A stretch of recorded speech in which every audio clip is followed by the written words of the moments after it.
Here's the scenario. You've been injured in a serious accident. The doctor says your recovery could take months, maybe even years, yet your insurance company is denying your claim every step of the way. If something like this happens to you, call me, Brian Goldfinger of Goldfinger Personal Injury Law. We have offices in Toronto, London, Peterborough, and now Kitchener-Waterloo. Visit goldfingerlaw.com and get us working for you. Get Goldfinger today.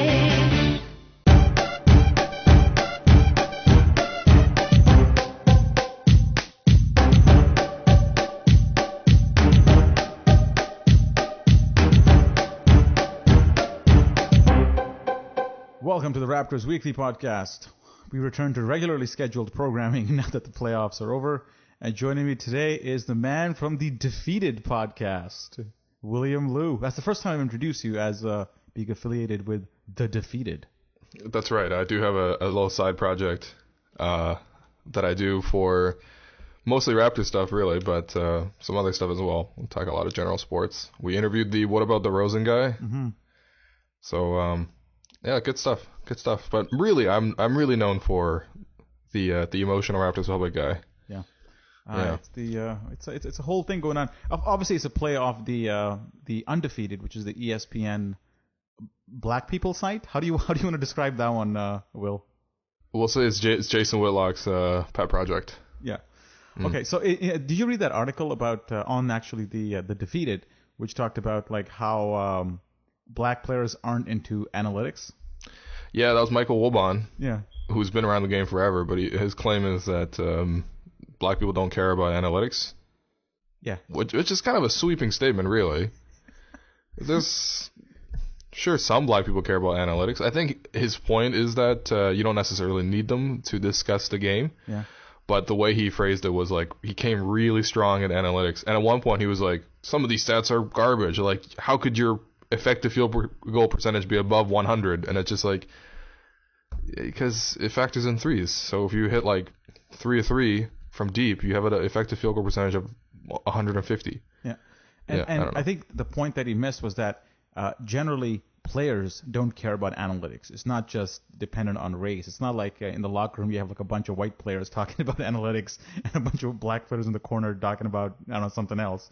I think generally players are sort of immune to that kind of analysis because, I don't know, they're so much into the game. And if you talk to players, they always like see, I think Greg Popovich had a pretty nice comment, I think a year ago it was that, like he goes, well, you know, analytics helps us confirm a lot of the things that we kind of see with our eyes. So it kind of confirms the eye test. And I think that was a pretty good comment because it's more of a confirmation rather than sometimes you learn something. I don't know. I don't want to get into analytics debate, but I think Pop kind of made a nice point that it helps you confirm what you're already thinking and kind of solidifies your thought and makes you, I don't know, makes your thought process a little more concrete. Yeah, it's just more information. Yeah. But obviously you need a good understanding of what the information is, what the system you're dealing with, and then, you know, to use that information most correctly and most effectively. That's it. And this is probably a good segue to DeMar DeRozan's long twos in the playoffs. Oh, wow. All right, let's set the table here. Obviously, the playoffs are over. The Raptors lost to the Cavs in 6 games. I think generally this season has been termed not generally, I think unanimously this season is being termed as a pretty big success for the franchise, for the city, for the fans, and I think there's no taking away from that.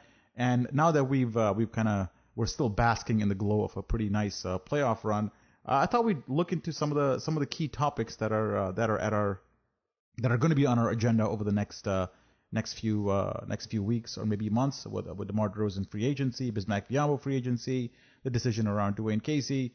But before we get to all that, Will, I know that you had an idea about talking about maybe what we learned from this glorious month and a half about each player. And who do you want to start with here? Well, let's start at the top. Let's start with Lowry and DeRozan. Mm-hmm. Let's go with Lowry. Let's tackle Lowry. Okay, let's go with Lowry. So he ended the playoffs shooting 39.7% from the field and 30.4% from the 3-point line.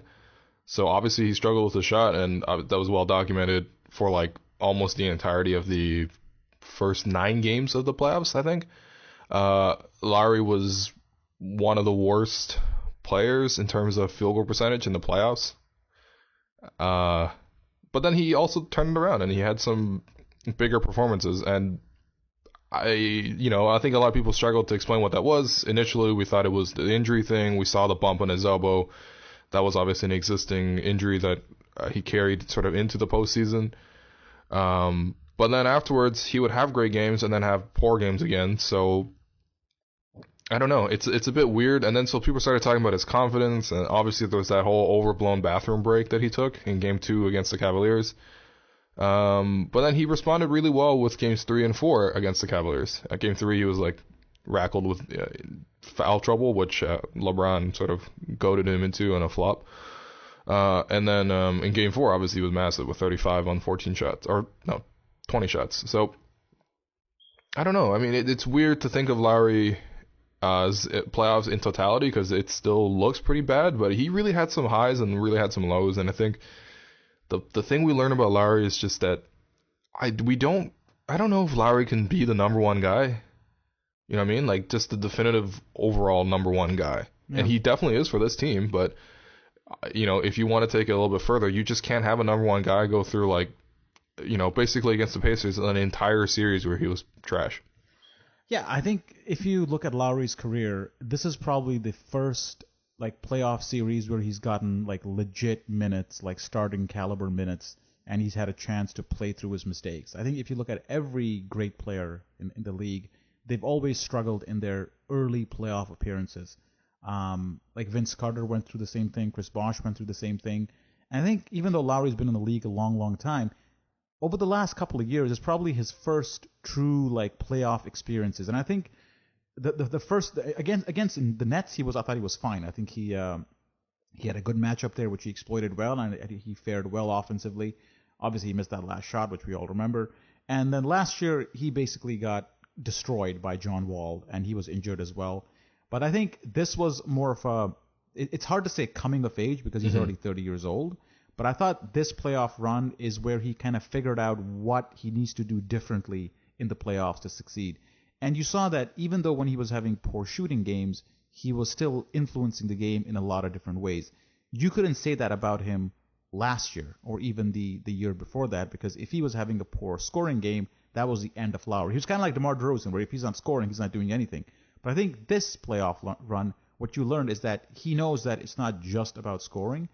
It is about doing a lot of other things. And throughout the Indiana series, even the Miami series, when he struggled, you never thought that Lowry had a bad overall game because he was doing so many other things like setting up guys, rebounding, playing defense, which I thought was net new for him compared to his previous playoff appearances. So I think that's a coming of age thing that we saw with Lowry for sure. But I agree with you, man. If you're gonna beat LeBron in this East, you probably need to have a higher level of talent on the team overall. I'm not prepared to say whether Lowry can't be the number one guy. I just think your overall talent level on the team needs to be higher. I'm still not sold that the most talented player on the team equals the ceiling of the team. I think the talent needs to be more spread out, and you'll have better results. So I disagree with you that he's not the number one guy that could take us to the NBA Finals. I just think the overall talent on the team needs to be higher. No, yeah, I agree. But, I mean, that's also, I think I painted a little bit of a negative picture. Like you said, there's always the extra parts in Lowry's game, and I think that's what really distinguished Lowry from DeRozan. Often sort of this discussion of their games in the playoffs and their struggles was a bit reductionist. They would just lump the two stars together and say, look, they're shooting a combined this. And that's fine, but Lowry, even when he was not shooting well, like you said, he still had a baseline of production in terms of moving the basketball, rebounding, making extra plays, steals. I mean, so many moments where we just saw Lowry make hustle plays. We remember the post-ups that he guarded against Paul George in Game 5. We remember the key offensive rebounds he got both in Game 7 against the Pacers and also Game 5 against the Heat. So there's all these extra plays, and there's also even in games, I think Game 2 of the Heat series, he almost had a triple-double. But even though he was struggling to score 10 points, but he was getting production everywhere else. So I think that's something that we knew about Lowry.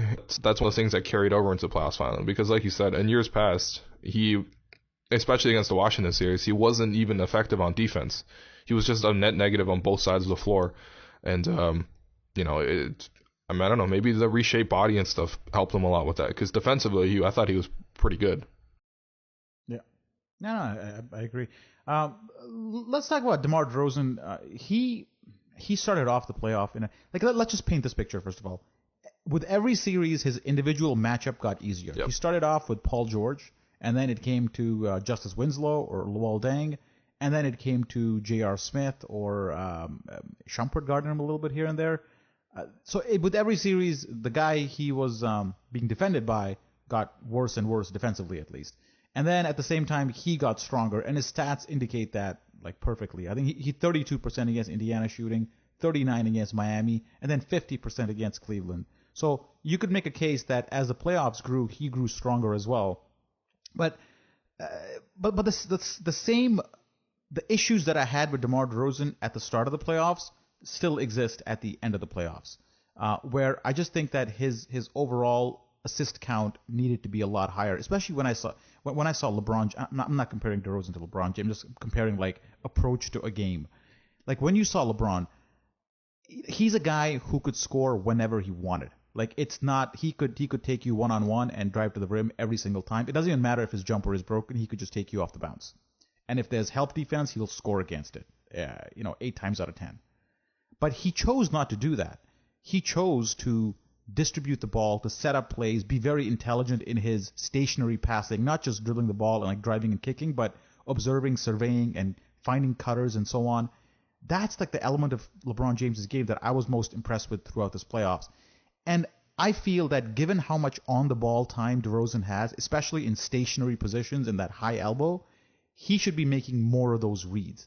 And to me, he's not making those reads at all. His assists are often when he's driving, he gets stuck, he just tosses the ball out, not so much setting up guys, but mostly releasing pressure off of himself, and then he ends up with an assist. So offensively, man, I'm still not sold on DeRozan as a great offensive player, and I have a lot of problems with his approaches, his shot selection, and so on. I think as the playoffs grew, Dwayne Casey did a better job of not so much initiating the offense from him, but having him catch the ball off the bounce, off the curl, which helped him a lot. But my major complaint against DeRozan was his lack of ability to make other people around him better, and that was in sharp contrast to what LeBron was doing for his team. Yeah, no, for sure. I mean, again, it's also easier to make plays happen for other people if you are dangerous enough as a player to put yourself into positions where you contort the opponent's defense. Yeah. And I thought DeRozan had some situations where he made those passes, but when you look at overall, he shot by far the most shots on the team, 20 shots a game. Didn't actually take that many free throws, only 6, which is it's more shots than he took in the regular season, and it's less free throws that he took in the regular season. So, he just wasn't putting the defense into weak enough positions where he could either score effectively on his own consistently, except in the Cleveland series, or he could, draw that extra attention and sort of parlay it off into easier shots for others. I mean, 2.7 assists per game, that's very low for someone who has the ball with him in his hands all the time.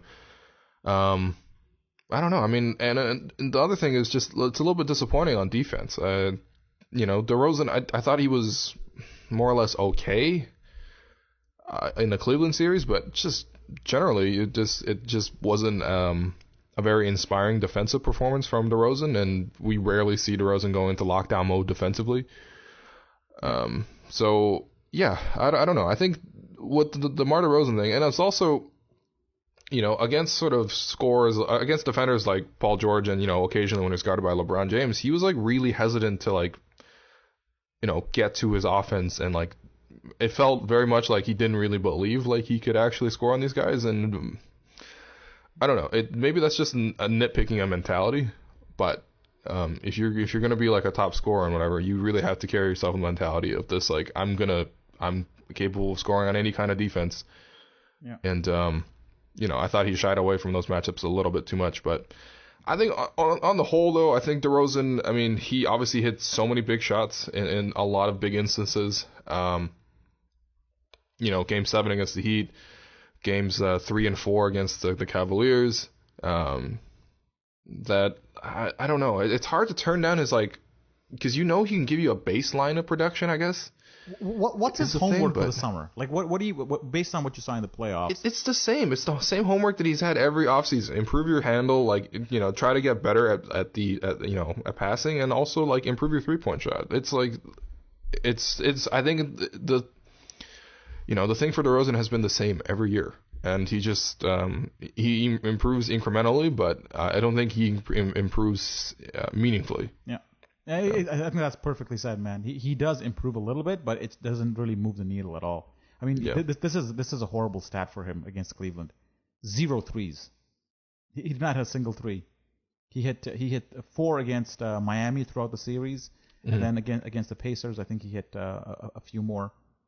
Oh, no, sorry. Let me rephrase that. He hit 1 against Miami throughout the entire series, 0 against Cleveland, and 3 against the Pacers. And I think we talked about the modern game and all that. You saw Klay Thompson yesterday just go off on OKC. You need 3-point shooting, man. He needs to have a 3-point shot, because even against Cleveland, they were offering him the 3-point shot at every opportunity, and credit to him for not taking it, because he's a poor 3-point shooter, and he drove instead, which always resulted, or often resulted, in suboptimal possessions.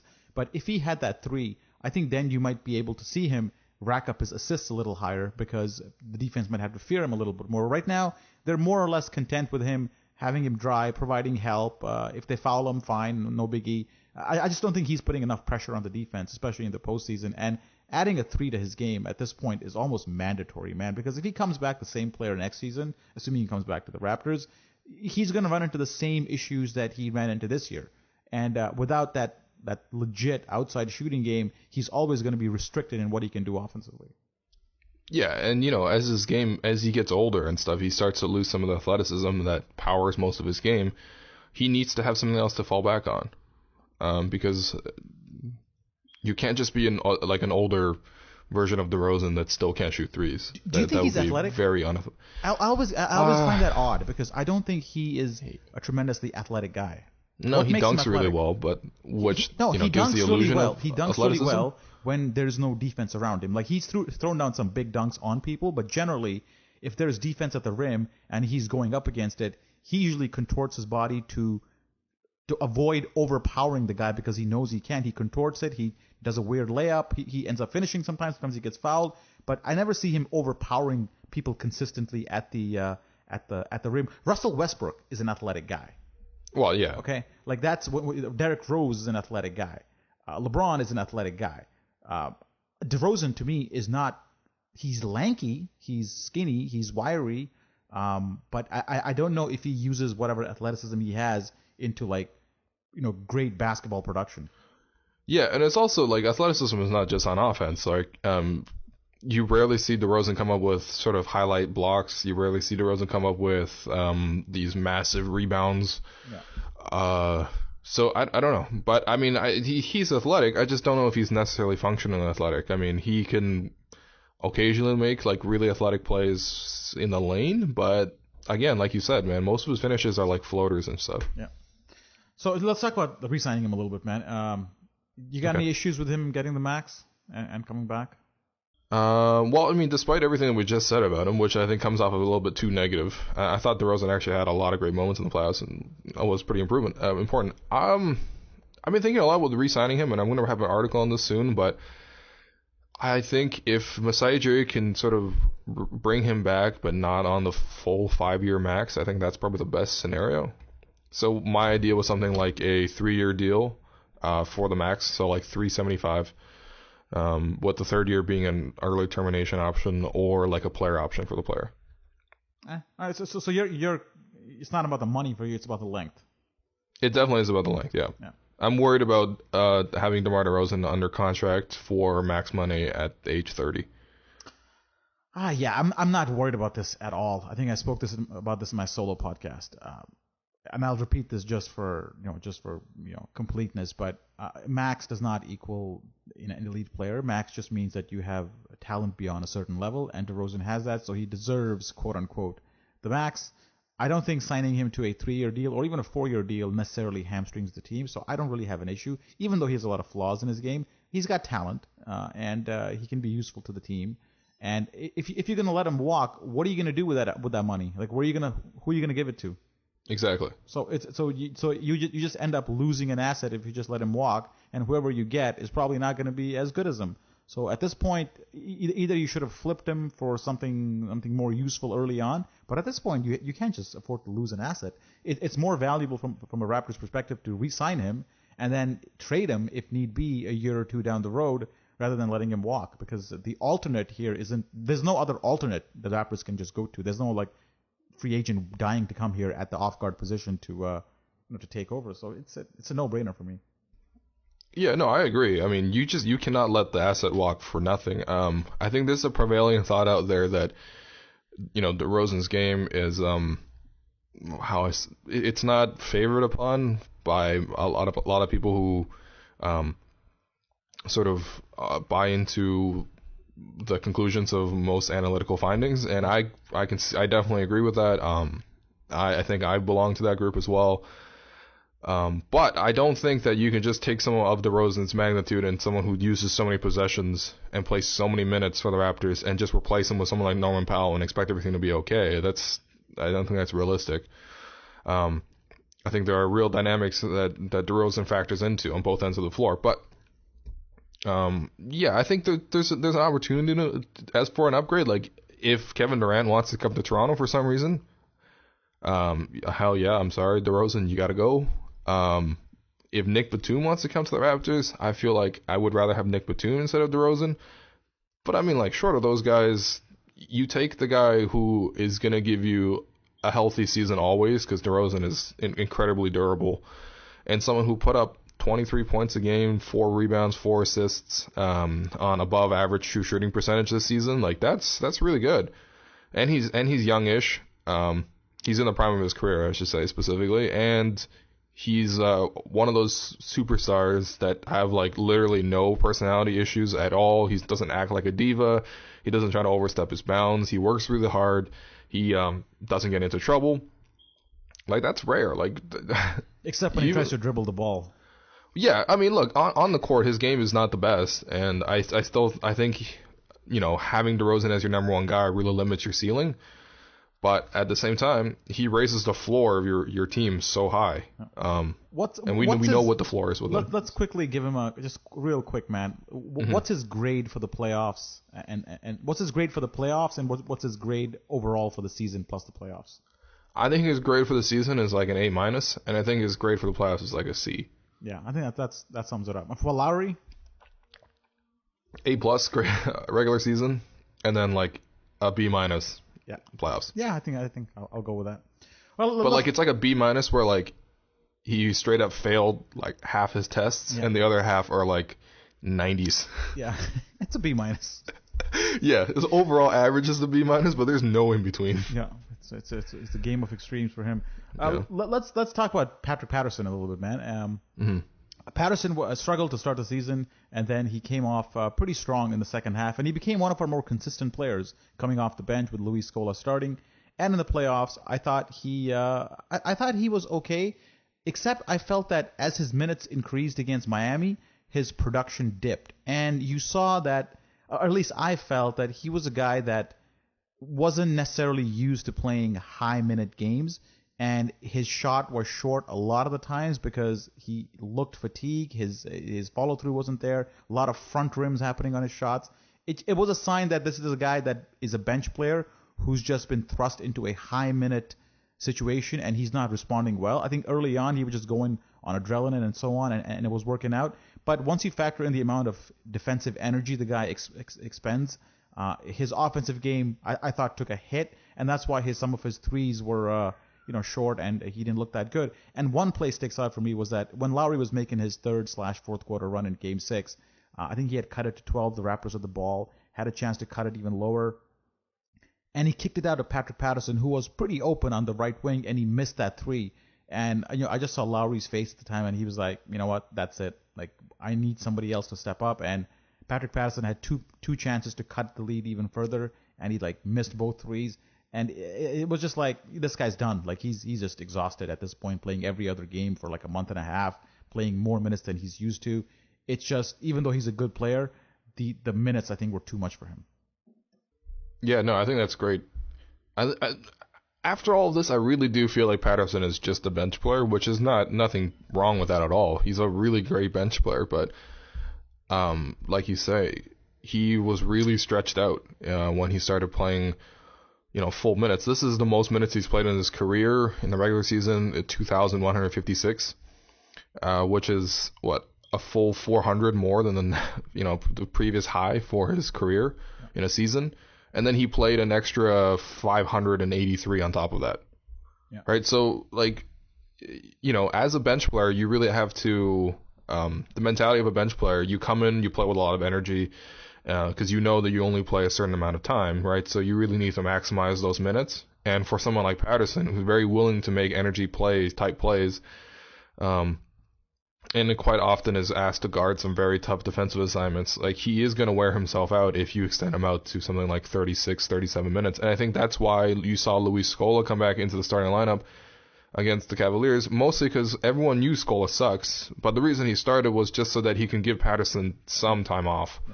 And, against Miami, I thought Patterson had an amazing series against Miami. His defense against Joe Johnson was so impressive to me, just because Joe Johnson was torching everyone else with his size and shooting, and Patterson was the only guy who was able to stay in front of him. And that's really difficult for a power forward to randomly start guarding this shooting guard type player. Yeah. It's weird because he only shot 14% from three against Miami, and yet you thought he had a pretty great series defensively against Joe Johnson and the switching philosophy. When Miami went small with their crazy lineups, Patterson was the guy who was probably put under most pressure.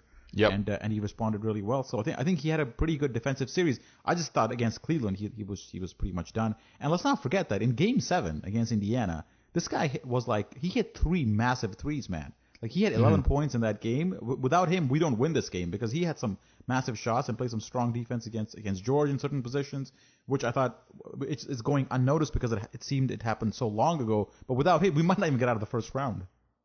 Yeah, that's true. Yeah, Patterson. Yeah, I think like Lowry almost. Patterson, there's a level of production that you can fall back on with Patterson. He's always going to screen really well. He's always going to facilitate the ball pretty well, and he's always good on defense. Yeah. Very active and everything like that. But depending on how much energy he expends, you could really see the dip in his offensive production.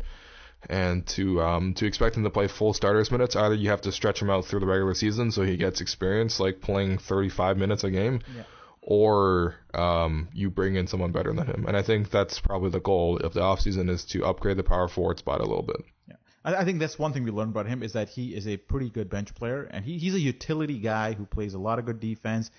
If I give him a grade for his full season plus playoffs, I would call it a B plus, and his playoffs are probably a B plus as well. I don't think there's much variation there. Yeah, I thought he was mostly the same player in the regular season and in the playoffs. He just shot a little bit more worse. Yeah, I thought he shot a little bit worse and played better defense. And you know what? Credit to Patterson too for getting some free throws. I mean, no one's gonna write home about a power forward that gets 1.3 free throws a game, but through something like 62 games of the season, regular season, Patterson had 18 free throw attempts, and in the playoffs alone, he had 26. And again, so I mean, he crashed the boards a lot. Also, in Game 7 against Miami, he went to the line 7 times, and he hit all 7. Yeah. So he came up pretty big in 2 Game 7s for the Raptors, and I think that's something to be said there. Yeah, that's true. Yeah. Who you got next, man? I would say, Jonas. Okay. I think Jonas is really interesting, because at a time when Lowry and DeRozan were both really struggling in the first the first 9 games of the playoffs, you saw Jonas Valanciunas as their best player, at least on offense, and then you also saw Jonas just play better defense than he ever had, and dominate the boards in a way that he never had before. So it was really cool to see Jonas sort of step up his game, and obviously he had that injury that basically ended his playoffs. But I think Jonas made a great case of himself, playing a bigger role for this team and handling more responsibilities for this team going forward, because his offense is a little bit. It almost feels like he's the most unstoppable scorer the Raptors have. Yeah. I totally agree. I think we've always made a case for him getting more minutes because we feel that he's always been underutilized. And I think in these playoffs, he made a case for himself that he deserves to get more touches because he can be an efficient scorer. And what we saw this playoffs is that it doesn't have to come at the expense of defense. Like, he is a good rebounder and a good defender. He's improved to the point where he's an excellent rebounder and a good defender. So this excuse that you can't play Jonas because he's a bad defender has really gone out the window and can't be used again. It's now a question of really integrating him into part of the offense because you don't have to worry about his defense. If anything, I think defensively you get you improve with him on the floor. You improve your rebounding, you improve your defense with him on the floor. And also, he doesn't get a lot of shot blocks, but he contests a lot of shots. And I think that's always understated about him. And Dwayne Casey heading into next season, like, he can't be the third wheel on the offense. He could potentially be option 2 on the offense if we chose to use him that way, because he does have the offensive skill to command more touches. And I think more than anything, I enjoyed the fact that he made a case for himself rather than fans making a case for him to get more minutes or to get more touches. Yeah, and I think this is one of those things where if you do let DeRozan go, the thought would be that you could redistribute some of DeRozan's offensive possessions towards Jonas Valanciunas, whether they are in post-up scenarios or you're just playing more high pick and roll with him. I mean, it seemed like Jonas's game was unaffected between the playoffs and the regular season. The way he played in the regular season, actually, I thought Jonas actually played a little bit better in the playoffs than he did in the regular season. So, I think he stepped up. Yeah, exactly. So out of all the players, it really felt like Jonas is the guy who elevated his game. And that was especially true during moments where Lowry and DeRozan were struggling. I mean, you look at Game 2 against the Heat, that could have been a backbreaker. The Raptors could have lost, gone down 0-2 and then going on the road to Miami. And Jonas was the one that came in and scored something like 8 points and grabbed 7 rebounds and 2 steals down the stretch of regulation and overtime in Game 2 to steal that win against the Heat. And then he came out the next game and was just absolutely tearing Hassan Whiteside apart. And Hassan Whiteside is I wouldn't say necessarily he's a great defender overall, but situationally he's pretty good. And obviously he has like freakish length and athleticism. And I thought Jonas just completely dominated that matchup. And going back to what you said about his defense, that was the most promising thing, because I thought, Jonas is going to get his offense, and I think that a lot of it is just unstoppable. Like, he's 7 foot and he has great touch around the basket. He's going to get open. He's going to get open in the post. He's going to be able to score, and it's not too much the defense can necessarily do against him except double. But on defense, I thought he was going to be exploitable because, again, he is kind of slow-footed and stuff. But we saw him play great defense in the Pacers series. We saw him play great defense in the Miami series before he got injured. And, just going on, player tracking data, opponents shot 49.4% with him guarding the hoop, which is a fantastic number. It's not Biyombo's 43.3, but Biyombo's clearly a better defensive player than him. But still, Jonas, the defense didn't suffer when Jonas was in the game. No, he didn't grow up here. So he didn't grow up to this NBA playoffs in this like high pressure packed situation where you have to step up and all that. I think he just approached the playoffs as just another game, and it really helped him because he didn't have that context where DeMar DeRozan had, was like, it's the playoffs, welcome to the playoffs, and you gotta. Jonas approached it very differently. To him, it's just another game, and he approached it that way, and he had a lot of success. I think he took the pressure off of him just by the way he approached the game, whereas Lowry and DeRozan, I think, put the pressure on themselves because they had this memory of what the playoffs were supposed to be, and they had failed previously. Jonas just came in looser, and I think he had more success.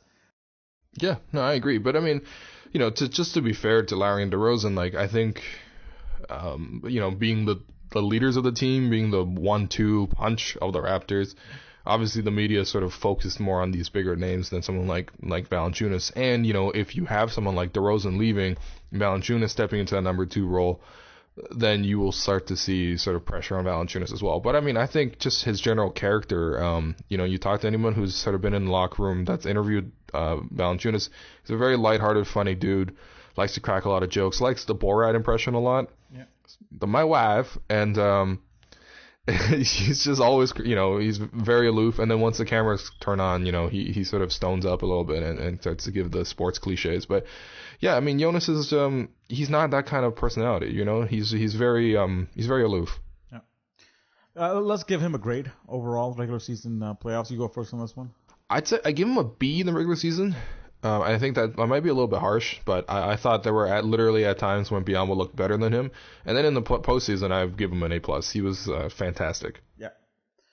Yeah, I think I'd say A+ might be a bit much, but I'd say because he was injured too for a while there, and against Cleveland he was essentially a non-factor. He looked rusty and a little out of it. So, but that's probably because of the layoff and all that. So I'd say B and an A- maybe. I'd say something like that. Okay, yeah. Fair. Let's talk about DeMario Carroll, man. He was our marquee free agent signing. He was. And a lot of people are not happy about DeMario Carroll. I am not happy about him either, man. Okay. Here's my, and you people might hate me for this one, is that I think in the locker room clear out he was asked, hey, how are your injuries going? And he responded by how much time you got. I hate that response. I just hate people who complain about injuries, and especially complain, not like openly complain, but subtly complain about it. I'd prefer him to being the junkyard dog 2.0 or whatever he is to just shut up and say, you know what? I had a poor regular season. I had a poor playoff run. End of story. I'll come back stronger next year. I just don't like the moaning and harping on about injuries. And I cannot shake the wide open looks that he had throughout the Cavaliers series, because they were treating him pretty much like Biombo on offense. They were giving him the shots and forcing him to make it, and I don't think he made them capitalize at all. Yeah.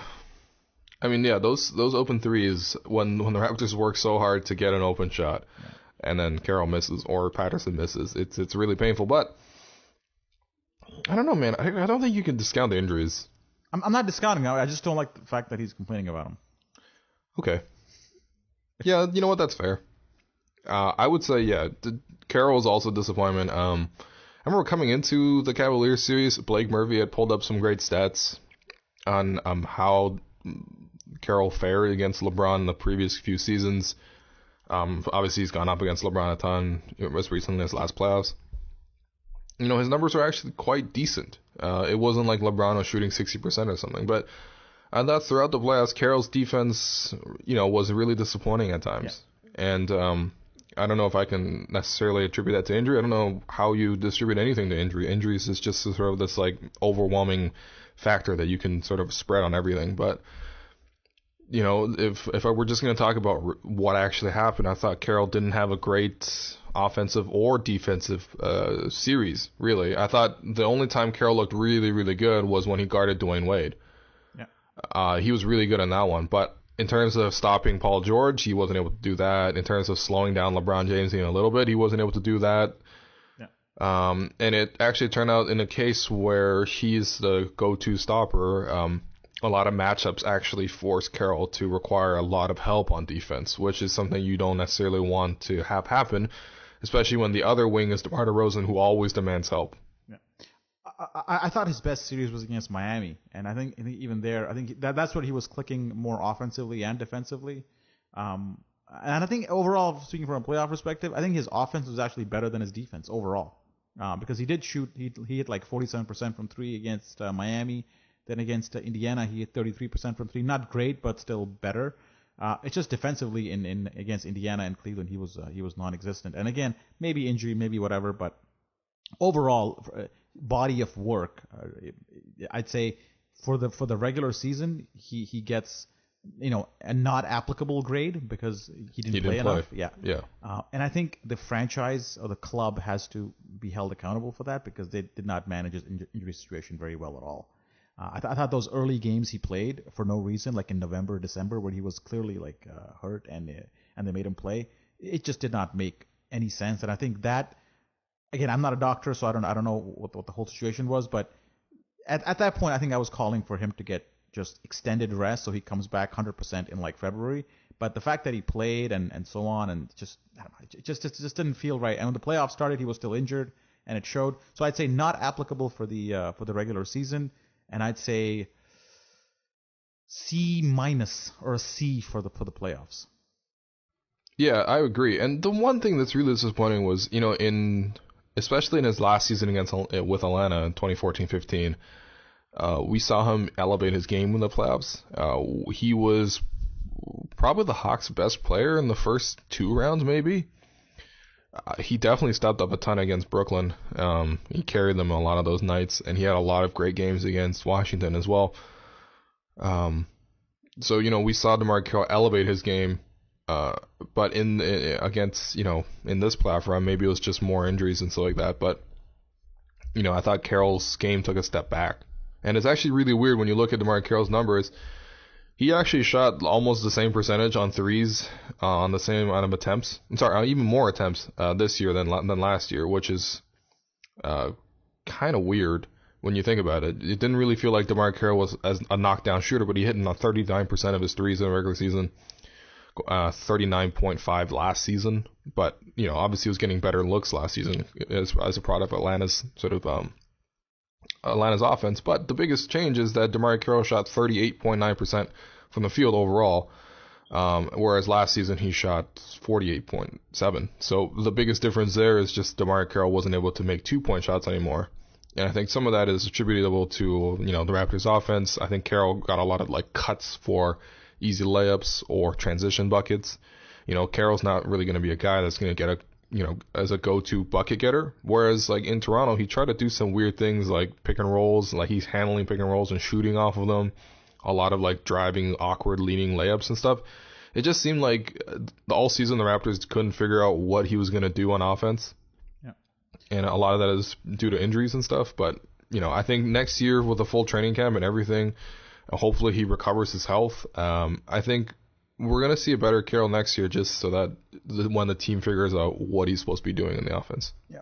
I think we have a couple of guys left, like Corey Joe and Terrence Ross, but I think we've talked enough about Terrence Ross. Just give him a grade for his regular season, for his full season and playoffs. I mean, I give him a B- for the regular season. He started slow and then got better. And then in the playoffs, he made a lot of great important plays, but he also just made so many boneheaded errors that you just realize he's almost like a Dion Waiters type. You just cannot rely on this guy, period. You can't ever feel secure with him on the court because in the back of your mind he's gonna do something like make a backcourt turnover for no reason. He gets a U for unreliable. Yes, that's. I'm not talking about Terrence Ross, man. Corey Joe, man, I think as advertised, I think if there was ever a guy who exceeded expectations, not exceeded expectations, but I think when he got the initial contract, a lot of people raised their eyebrows. He put that to bed after I think 10 games of the regular season, and from there on out, I think he was probably the most consistent Raptor in terms of defensive and offensive production throughout the regular season. The only negative that I can say is that in the postseason against Cleveland, his defense was horrendous. It did not influence Kyrie Irving, I thought, at all. It felt horrendous at times, but I thought Kyrie Irving just had an amazing, series in terms of offensively. The defense was horrendous. I don't know, man. I thought the defense was pretty good sometimes. Look, there was Game 3 where Kyrie Irving went 3 of 17 from the field, 3 of 19 from the field, and mostly was guarded by Joseph. And Game 4, Irving Irving had 28 on 50% shooting. So I don't know. I thought overall, I think their defense was Corey Joseph's defense is always going to be there, but I think it's just great offense trumps great defense sometimes. But I don't know. Corey Joseph was amazing against Indiana. Yes, he was. Again, Miami and Indiana, he was very good. Yeah. But he guarded Dwayne Wade in a lot of key possessions and did very well against him. So we can't. It's just saying the only negative that I could point to for Corey Joseph is really his defense against Cleveland. I'm not saying that he had a bad playoffs at all, but just if I had to focus on something, I'd say that against Miami he was excellent, and I think he was arguably our best defender against Dwayne Wade against Miami. Yeah, him and DeMarre Carroll really put weight on the Raps. Even though we started we were all very fearful of Dwayne Wade, like he was going to go off and whatever, but like Miami's best player was Goran Dragic. Yeah. And Dwayne Wade was effectively stopped by Carroll, Joseph, and also having Biyombo at the basket. Yeah. Grade for Joseph, regular season and postseason? I would just say B for both. And I think the biggest thing with Joseph is just that, I think a lot of people had, and myself included, had doubts as to what Joseph's game would look like after he leaves San Antonio, after he leaves that system-oriented game into Toronto, where he has to have a lot more freestyling and all this other stuff. But he was able to do that, and he was able to sustain his production and actually become even a better player. So I'm very happy about the Corey Joseph signing. It's that was a very astute grab by Masai Ujiri. Yeah, I'd raise that but to a B plus. I think he exceeded expectations in a lot of ways, and I'm saying why wouldn't I give him an A minus? Because I think he did everything that we asked of him as a backup point guard. True. And so I think he gets a pretty high grade from my opinion. Right, so let's skip everybody else and let's talk about some departures that are looming here. James Johnson is done. I'm guessing his minutes go to Norman Powell. Yeah, James Johnson's probably gone. Yeah, Jason Thompson. Did not enjoy the Jason Thompson experience. Yeah, well, yeah. Didn't. You know what? He wasn't Anthony Bennett, so that's good. Yeah. I think James Johnson deserves a little more airtime, man. He's been with the Raptors for quite some time now. He's been here so long. And I think we just can't just brush him off. I think he has a place in the league. I think I don't know how much you can expect him to improve his three-point shooting next season over the summer, because I think that's a requirement that if he doesn't have, he'll be glued to a bench because teams are looking for spacers who can play defense, and just playing defense on its own is not good enough anymore. So good luck to him there. I think the reason he's not coming back with the Raptors is really Norman Powell, because I think Ujiri likes to give the young guys some run here, and Norman Powell has shown that he might be ready for some rotation minutes, and just look up and down the roster, and James Johnson is the odd man out, and so good luck to him. I do think that overall in his 2-year or whatever his 2 to 3 year tenure here, he was overall #underutilized. Yeah. It just look from a coaching perspective, right? You put someone in like James Johnson, you're not totally sure what you're gonna get, and I think a lot of coaches crave a player more like Patrick Patterson, a player more like Corey Joseph, where you can know exactly what their production is gonna be, whereas James Johnson is kind of a wild card. Yeah, I thought he was. I don't know. I don't mind if he comes back. He's useful as a 11th man. Not at all. But I think one of the things, the problems against Cleveland was that we had very poor outside shooting. And if you got to improve your outside shooting, you got to get some guys in here who can shoot. Maybe Norman Powell can shoot. I don't know. Maybe that's a summertime homework. He comes back as a 3-point shooter. You got to go with a guy that can spread the floor and give you outside shooting. And I think if you had to just pitch James Johnson against Norman Powell and see who has the better chance of improving his 3-point shot to 35, 36%, you got to go with Powell, and that's really the deciding factor for me. Sure, yeah. Who else is... Oh, Bismack. Let's talk about Bismack Biyombo, man. This 17 million talk is a little ridiculous. I mean... because, let me just finish it off here. Okay, yeah. Pre-playoffs, this guy is making next year... 4, 8 million. 5, 6, 7. I'm not even saying 8. I think he's making Patrick Patterson money at the most, which is 6, 7. 6, I think it is. Yeah.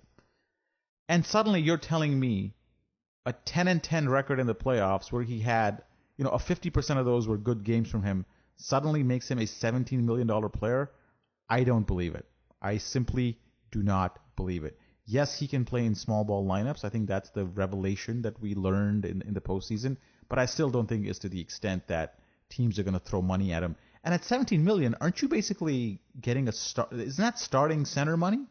Isn't that what teams will say? Hey, Bismack Biyombo is going to be a starter.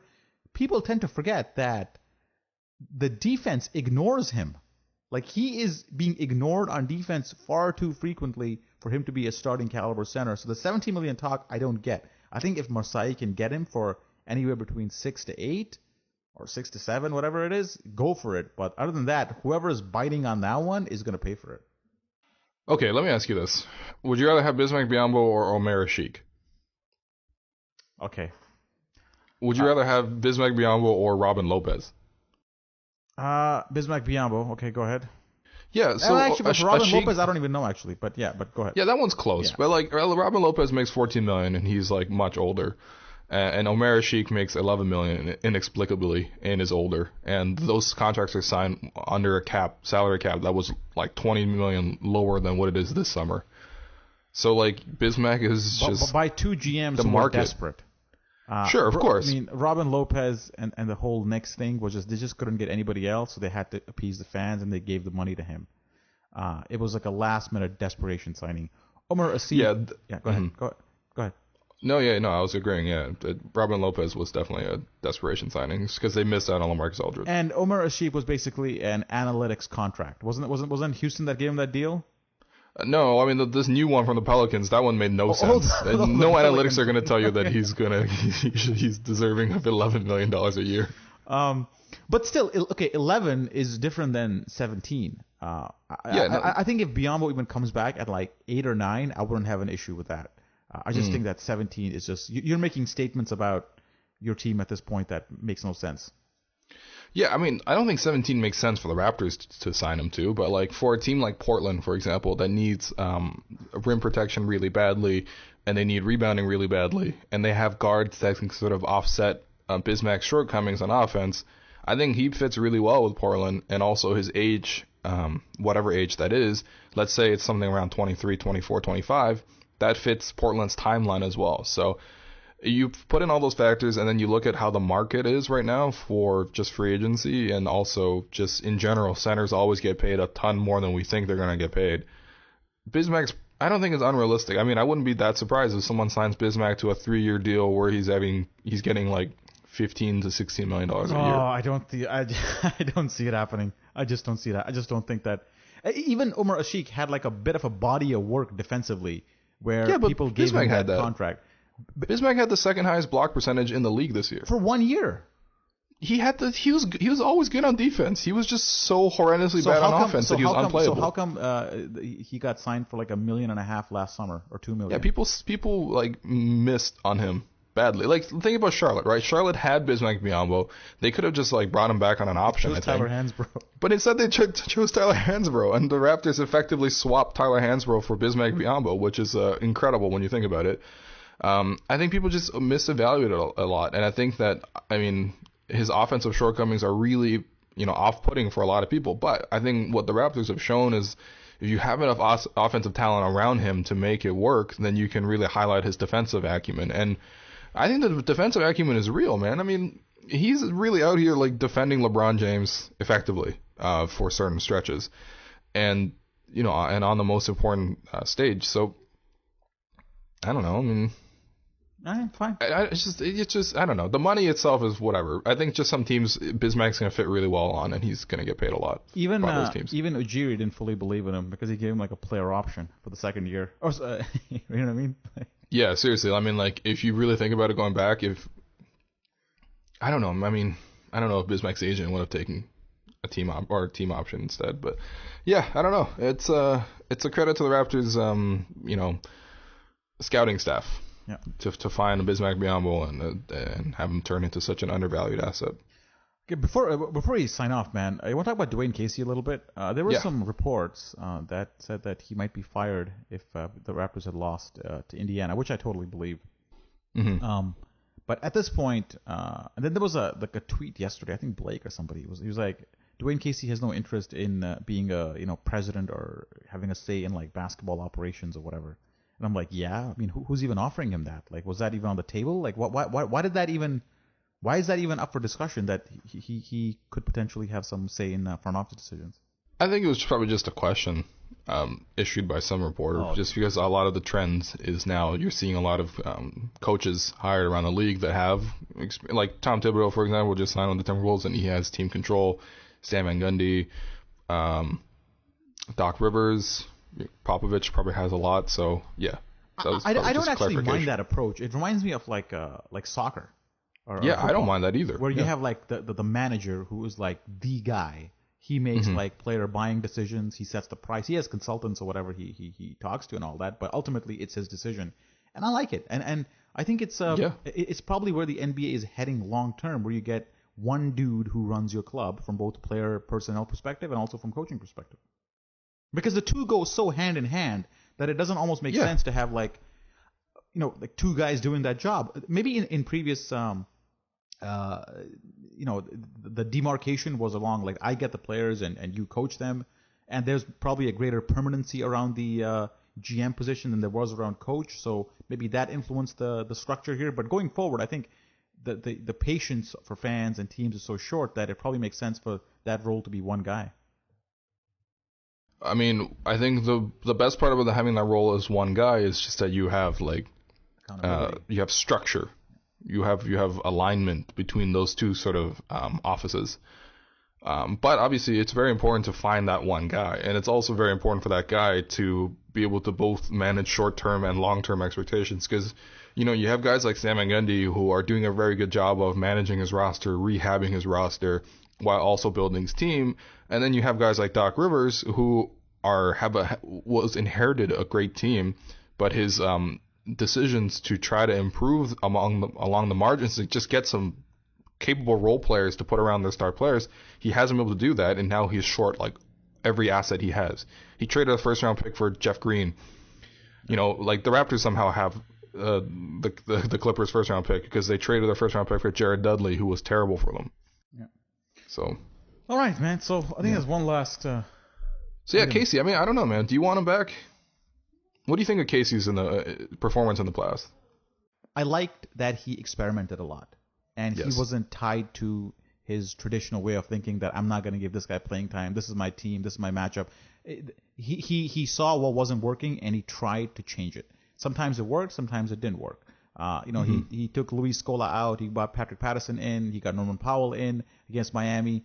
Those are things that I liked about his coaching. The fact that he did not just stick to what he knew. He learned on the fly and he experimented, and sometimes it worked. So full credit to Dwayne Casey for doing that. And I think if you ask most fans, that was one of the criticisms we had of Dwayne Casey, is that he's just he's a stone cold thinker. What he thinks is what he thinks, and it's not going to change. So he proved us wrong there. What I fear is that I don't think he's getting the most out of the talent that he has. And I'm talking about DeMar DeRozan in general.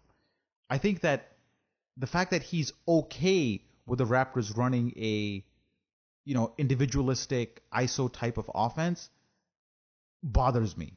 I think we can be more than just that. And I look to the people we have on the team, guys who are unselfish by nature, who have some talent, and I see racking up like 9 assists a game in certain games, and I'm like, that's not adding up. There's got to be more to our offense than just feeding it to DeRozan and Lowry and just expecting them to like work something.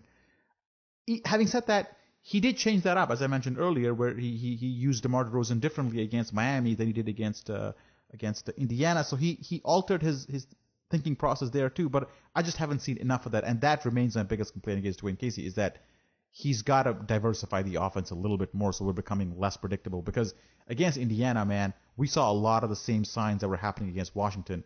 And if Indiana had a little bit more talent, man, we might not come out of that series. I mean, yeah, if Indiana just didn't send all their starters to the bench for Game 5, the Raptors probably lose in the first round, and we're probably all panicking, and Dwayne Casey probably loses his job. But I think there were opportunities where, Dwayne Casey really did come up huge. I mean, as early as Game 2 against the Pacers, you remember when he left DeRozan on the bench and Norm Powell saved their season? Like, what? That's incredible that he was he's willing to say, you know what, the star shooting guard that's been here for the entirety of my tenure with the Raptors, he's struggling tonight. I'm going to have the courage to keep him on the bench and play Norman Powell instead. Norman Powell made a lot of huge plays and guarded Paul George really well. Huge.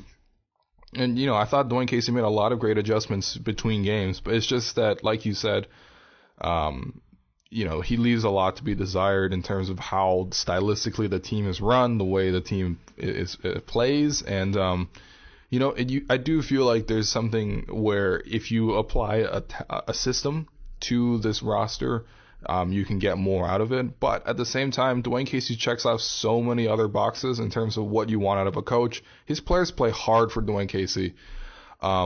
And that cannot be understated. I mean, you look at a team like Houston. For example, like Houston on paper is more talented than the Raptors, but I mean, maybe I don't even know anymore. But you know, the way Houston underperformed, like clearly it's just that their players didn't respond to the coach and things like that. And the Raptors do respond to Dwayne Casey. They don't break his game plan. They don't throw him under the bus and stuff like that.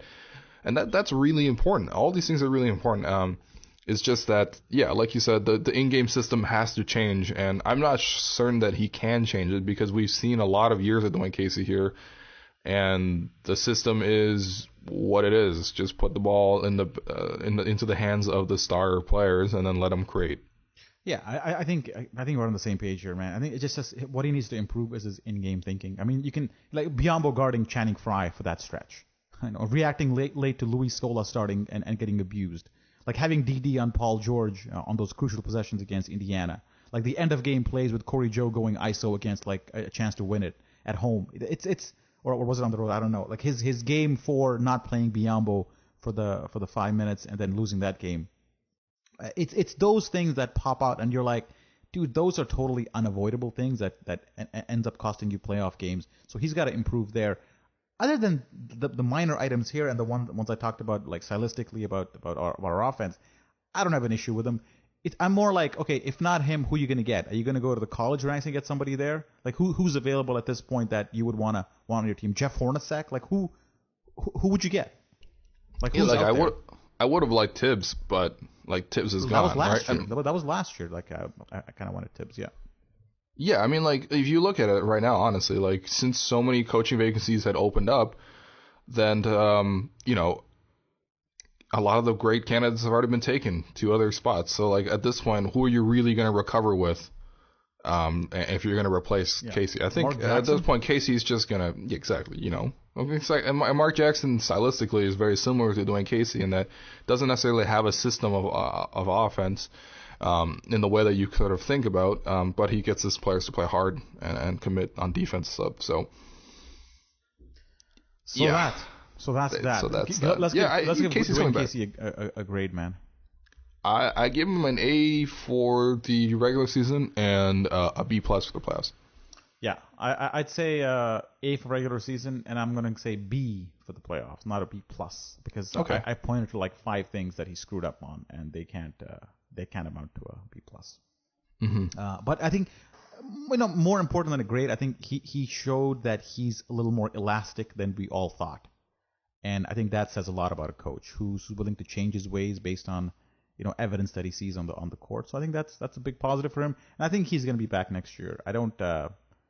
I think he deserves to come back next year, given the regular season and the playoff run we've had. It would be kind of weird for the Raptors not to bring him back. So yeah, I think the fact that there's no great coach out there, and the fact that Casey's done so well, I think it all adds up to him coming back, and I don't really have a big problem with it. Let's hope he just fixes some of these offenses, because one thing we learned is that, you know, offense in the regular season is very different than offense in the playoffs, and you gotta think about that next year. Yeah. And especially if you don't have top tier talent, you need to have some kind of system to maximize the talent that you currently have, right? Yeah. Did you watch OKC versus Golden State Game 6? Of course. Yeah. Kevin Durant in the fourth quarter. Yeah. I mean, garbage. It's just absolute trash, man. Like the plays he was making. I mean, I'm looking at the coach there, Billy Donovan, and I'm like, we rip on Dwayne Casey for not having the system, but what OKC was doing in the full fourth quarter really was just complete iso ball, and it was worse than the Raptors have looked when they're at their worst. And so I'm like, this is happening. It's not just a problem with Dwayne Casey. Even if you have star players, you have the ability to screw it up, and coaches are screwing it up across the league. And you saw the most glaring example last night in Game 6. So I think Dwayne Casey, sometimes we're too harsh on him because we analyze the team so much. There's so much scrutiny on the team from Raptors Republic that, like, we have to talk about something, so we just nitpick and just go into details about Dwayne Casey, when in fact, I think we might be going into too much detail and criticizing him sometimes a little too much. Yeah, I think so too. And I think a lot of that carries over from Dwayne Casey's earlier seasons with the Raptors. I think he's improved as the team has improved in the way he's managed the game. And so I'm still not totally convinced that he's going to bring in the system that's going to be so great that all the players buy into it and they never break it and stuff like that. I mean, star players are always going to have the license to break the system because they're star players.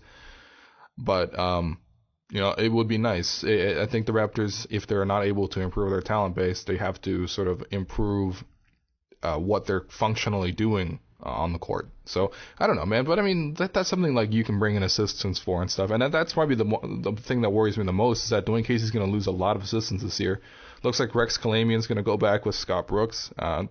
Kalamian, really only became a free agent after Brooks got fired in OKC. Now Brooks has a job again. Kalamian probably returns there. Andy Greer has been a longtime Tibbs disciple, and again, same situation. Greer became available because Tibbs lost his job in Chicago, and now Tibbs has another job. Who knows, man? Maybe even other members of the Raptors coaching staff get poached. I mean, we always hear about Nick Nurse and how he's going to be poached somewhere. So, shame on you, Will, for doubting Jerry Stackhouse and his influence next year, and Jamal Magloire stepping in. We're going to have Jerry Stackhouse and Jamal Magloire. Stepping into the assistant coaches, buddy.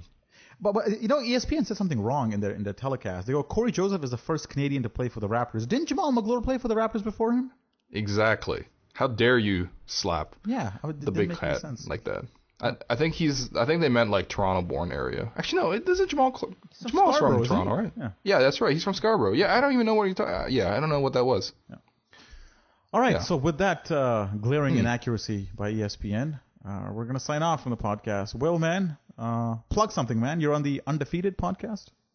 I'm on the Defeated podcast. The Undefeated is the ESPN project. But, check that out. I mean, I'm not totally sure what's going to happen other than me writing a bunch of columns on the Raptors soon. So, I mean, RR is always nice enough to plug that stuff for me anyway. So, you're going to be back next year when I'm gone for the full year from Raptors Republic and host this podcast, maybe? We'll see. I think I'm improving my podcast game, so that's good. The two solo ones were some of the most highest listened to podcasts we've ever had because they came on the heels of two massive playoffs. I was gonna say I don't know if that was necessarily me, but I mean a lot of people have shown a lot of support, so it's I thank people for that. I mean, it's cool to develop into a part-time podcaster. It's fun. So with that, listener, we're gonna sign off. And just a reminder to rate us on iTunes and Stitcher and tell us what we can do better. And if you want to support Raptors Republic, go to patreon.com/Raptors Republic. Thanks to all the patrons who have signed up so far. We have 75 of them, which really helps us out. And please continue supporting us. And final note, we have one spot still left on the basketball tournament happening on June 12th in Toronto, Ontario at Variety Village in Scarborough. And so if you're free on June 12th, 9 a.m. in the morning, come by and play some ball. There's a 4-game guarantee, and you get to dunk on Blake, is what I always say. So that's going to happen. It's very easy to dunk on Blake. Yeah. And it's very satisfying, too. Yeah, Blake's got a weird jumper release, eh? It's not very... He doesn't shoot a lot. Yeah, but I saw it goes in a lot, but it's a very unorthodox release. I thought. But let's end the podcast, man. If you want to see Blake shoot, you got to come on June 12th on the Raptors Republic SummerSlam 3-on-3 tournament happening at Variety Village in Toronto. Until next week, goodbye.